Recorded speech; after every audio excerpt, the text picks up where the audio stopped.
Hot 103, the hottest hit music station. You're chilling with your boy Henry G on a Sunday afternoon. All your favorite Latin hip-hop and oldies. Right now, though, it's an honor to be joined by LaLa. Welcome to the show. Thank you for joining me. Hey, how are you? I'm excited. I don't know if you know this, but my entire family's from New Mexico. That's cool. What part of New Mexico are they from? They're from like a little city called Mora. I don't know if you know where that is. It's close to Las Vegas. So that's like my entire family is from there, almost by the Taos Indian Pueblo, northern New Mexico.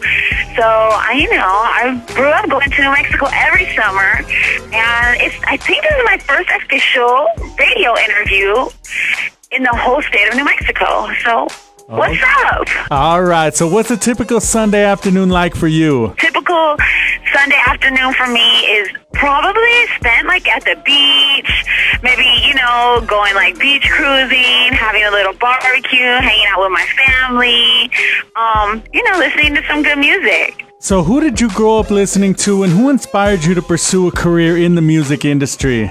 I really grew up listening to a lot of oldies.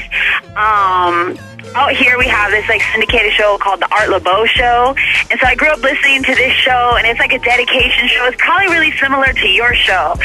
And, so like a little Earth, Wind and Fire, little Tina Marie, some of the classics, Mary Wells. I grew up listening to all of that. And then, of course, Selena, who's definitely, like, my idol. And I always tell people, like, if I was going to give a description of my sound, I say it's like if Selena and Tupac had a baby. Because I also grew up listening to a lot of hip-hop, a lot of West Coast hip-hop, Tupac for sure, Snoop, Dog Pound, Dre, all of that. So I'm kind of just a little mixture, just giving it, like, the female perspective of what it's like to be, a Latina, Mexican-American girl. And what was it that kind of inspired you to pursue your own career with the rap music? I think I'm the oldest of 5 kids, and music was always my escape. I have 4 little sisters, and I could just put my iPod on and escape all the craziness and hecticness of the house I grew up in. And so I always liked to write, and I always felt like in a lot of like hip hop and R&B, there's just a lack of presence of the Latina perspective. And I was like, where's our story? There's so many of us, like pretty much we're about to run the United States. Our sheer numbers are so strong, but where are our stories, where are our faces in entertainment and in music and movies and all that kind of stuff? So I think growing up, I always felt frustrated because after Selena died, I was like, well, where are our stories? Where are our superheroes? Where are our superstars? And so for me, I just felt like, someone needed to rep for the ladies, and, here I am. Right. Henry G here with you on a Sunday afternoon. Special guest LaLa. We have a lot more to talk about. This is LaLa featuring Game, Sprung on a Thug, Hot 103. Hot 103, the hottest hit music station. This is on a Sunday afternoon. All your favorite Latin hip-hop and oldies. Special guest LaLa. Now, you definitely have a lot of fans out here in New Mexico and in Las Cruces. What do you want to say to all your fans that call in and request your music? I want to tell them thank you so much for supporting me. It means everything, especially since, like I said, my family's all from there. Keep blowing up the phone line so we can get some shows out there and I can come out and meet everybody and hang out, right? Right. Now, with hip-hop and Chicano rap being a male-dominated industry, what do you feel was the biggest obstacle you had to overcome early on? And do you feel like a lot of people slept on your music early on? Because I think definitely rep Chicana, I'm Mexican American, but I also have a lot of pop sensibilities in my music where I'm like, I'm a singer. I write my own songs. The boys always, really respected lyrically where I came from. So, and being that there aren't a lot of girls in the genre, it was really like, it wasn't as hard for me to like break in because they were like, oh, you know how Latinos are. Like, we're all family. Everybody, was just really good about welcoming me in because it's cool when a girl finally breaks through because there's not so many. But sometimes it's tough. Like, I'm doing shows and it's all guys and there's not a lot of females around. But my team, management, my publisher, like all of that, I'm surrounded by ladies. So, I usually roll kind of deep with the girls when I'm, out touring and stuff like that. But I have to say it's been overall like a pretty positive experience, and just in the community and everything, everybody's been great. I really come from a really positive place. I'm just about pushing things forward for the females and for Latinas, and so it's hard to front on that. You know what I mean? Like, guys you can't block that. Like, I write songs like Homegirls. It's like, I'm showing love and support and all that kind of stuff. So I don't know. Like, I think the guys just have to be like, yeah, let her do her thing, because I'm a nice girl. Now, you have the song with Game that we just played, Sprung on a Thug. You have a song with Fat Joe. Your album's deep in the game. You also have videos out there. Of everything you've accomplished in the industry thus far, what are you personally most proud of? I'm personally the most proud of this Sad Girl record and the video, mostly because it's a little song that I wrote for my 4 little sisters, and it's not often, I think, when you turn on the radio that you get to hear a song about, like, girls showing other girls love and being there for each other and support and all that kind of stuff. Like, it's not what you hear. You turn on the radio, you hear songs about, like, dropping it and popping bottles and all that kind of stuff.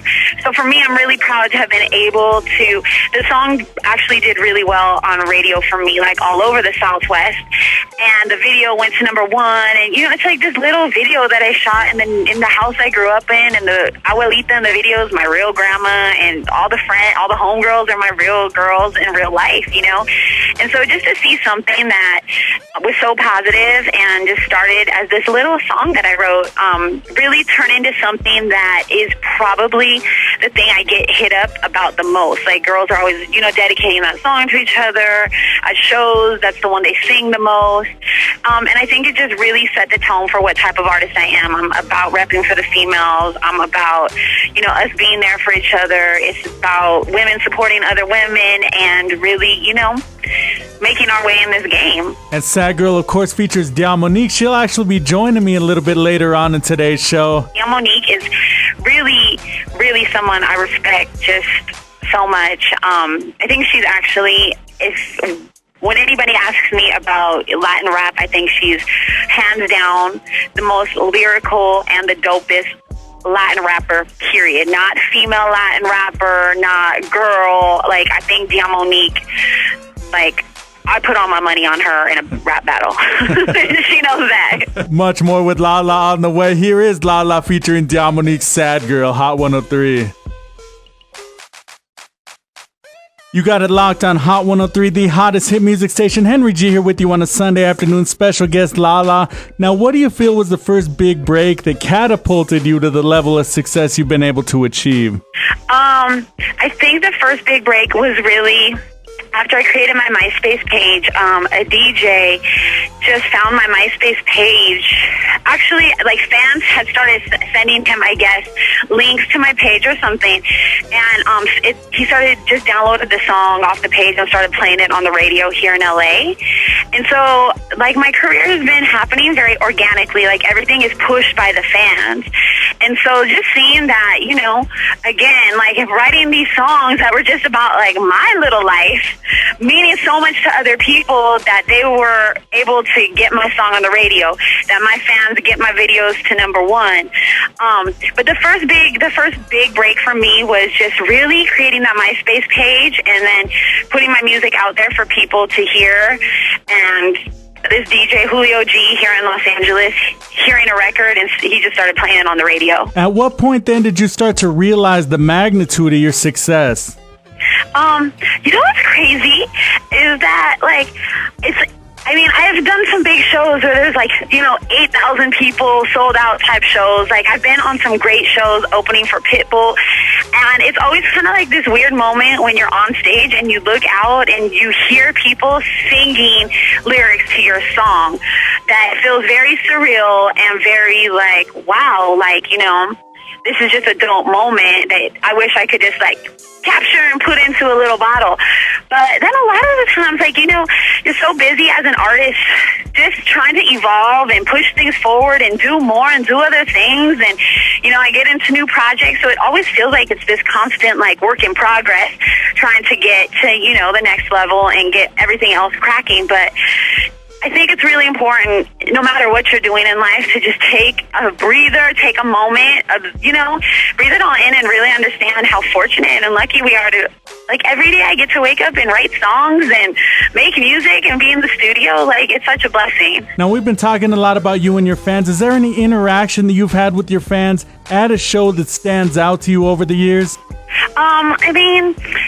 Tons of shows have been really great, like, especially because my fan base is so, internet, social network based. I think it's given people a good opportunity to know so much about me, more than just the song, more than just the music. So they'll know, like, I have a bulldog. I love English bulldogs. A fun